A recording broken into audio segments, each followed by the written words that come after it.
Вработените во Штипски Исар добија нова ХТЗ опрема. Набавени се 300 современи униформи со карактеристична боја за секоја работна единица. Комунална хигиена ќе биде во портокалова боја, јавна чистота, односно луѓето кои што ги метат улиците и одржуваат хигиената во градот ќе бидат во портокалова боја, службата за обезбедување ќе биде во црна боја, вработените во паркови зеленило ќе бидат во зелена боја, вработените во возен парк ќе бидат во црна боја и вработените во водовод и канализација ќе бидат облечени во плава боја. Униформите на вработените им беа поделени денес. Се разликуваме од другите. Значи пред се е добра, црната боја одговара на чуварската служба.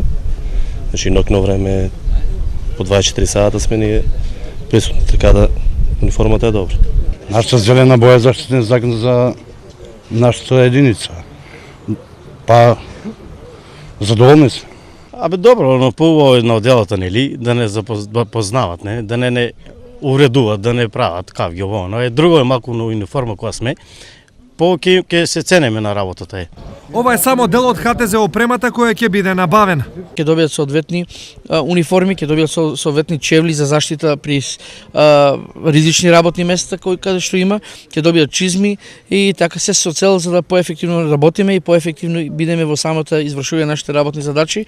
Набавката на ХТЗ опремата е реализирана со средства од буџетот на Исар, а чини околу 1 милион денари.